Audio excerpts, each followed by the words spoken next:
Hostiles!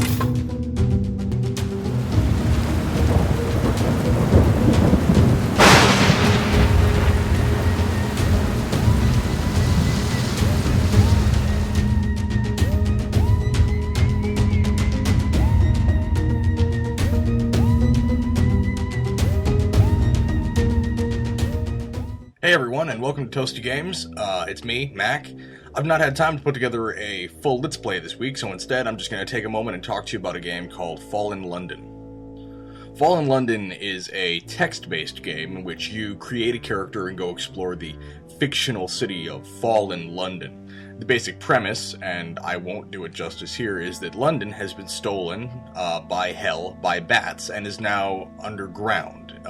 It's right up against this ocean called the Untersee, and you, this prisoner, escape from prison and get to explore around the city, making a name for yourself, learning more about the city and the people within it.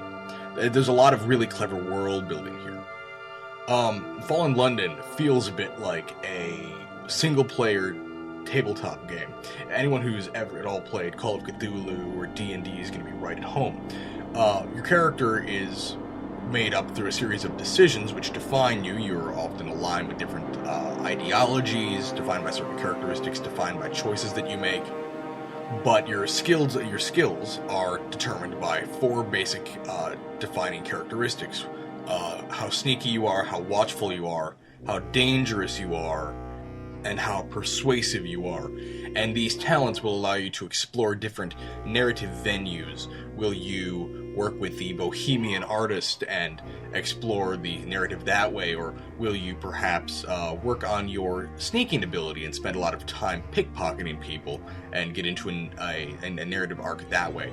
So, another thing worth talking about in regards to Fallen London is the style of the writing, because this is where the big appeal is. It's a cosmic horror narrative a la H.P. Lovecraft, but rather than being really, really frightening or really unnerving, and that's not to say it doesn't have some unnerving moments, it feels far more like a Terry Pratchett or a Douglas Adams novel. There's a real wit underlying everything, and oftentimes it's hard not to crack a grin while exploring Fallen London. The only possible drawback of playing Fallen London is the fact that it will limit your moveset for a time being. There's this candle in-game that represents how many moves, quote-unquote, that you have. You start off with 20, and you work your way down from there, and it will replenish as time goes on. But it limits how much you can play in a single session. Fallen London is free to play. It's a browser-based game. If your computer can handle Facebook, then your computer can handle Fallen London. It's very small, it's very basic, but it's got a wealth of content that's worth enjoying, and it definitely fits for the month of Halloween that we're celebrating here at Toasty Games. So, with that note, I'll let you go. Consider checking it out. It's well worth your time. We will have a Toasty Games next week. Hopefully it won't just be this kind of PSA-like video from me. So, from Toasty Games, please, go enjoy Fallen London. They're waiting for you.